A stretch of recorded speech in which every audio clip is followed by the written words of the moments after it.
Hi, this is Bob. This is a message for older adults who think they want to learn how to ride a motorcycle for the first time in their life. It's only been about 3 or 4 weeks ago that I was finally making up my mind about what motorcycle to get. So while these ideas are still fresh in my mind, I thought I'd share some of my ideas on the subject.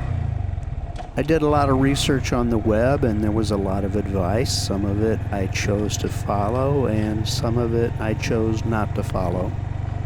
I chose to follow advice about making my first bike a smaller bike, but I realized that smaller was a relative term and meant different things to different people.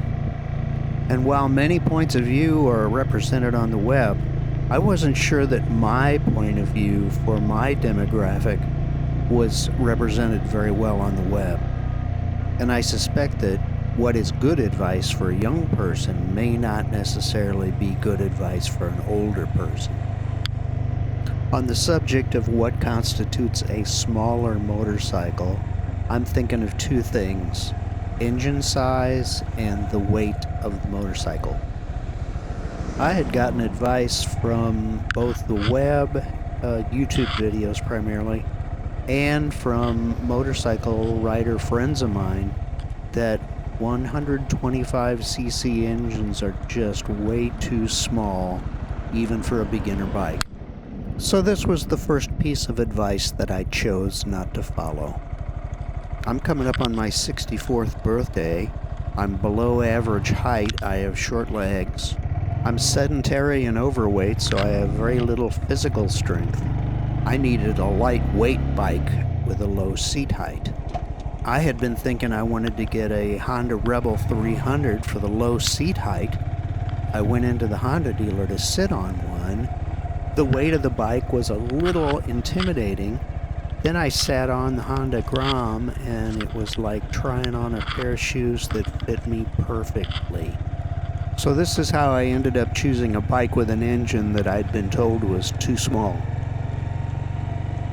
The next piece of advice that I chose not to follow was that your first bike should always be a used bike.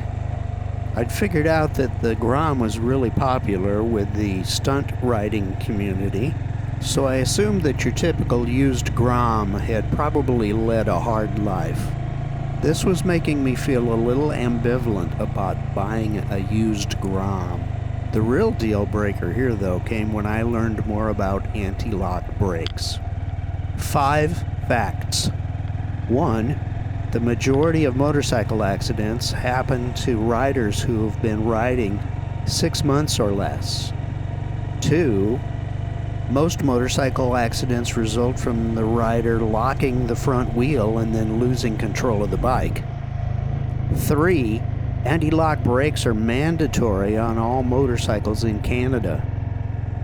4. Anti-lock brakes are mandatory on all motorcycles in Europe. And 5, a brand new law now, anti-lock brakes are going to be mandatory on all motorcycles in India, which is the biggest motorcycle market in the world.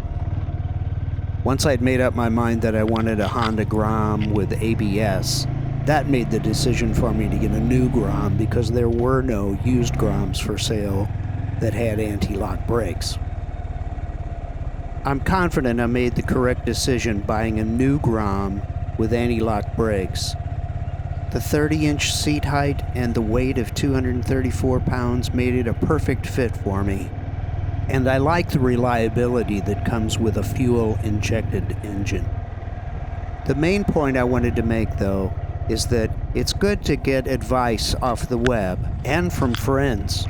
But if you are an older adult, some of the advice from younger riders and from riders who have ridden for decades may not be appropriate for those of us who are older when we're trying to learn how to ride a motorcycle for the very first time in our lives.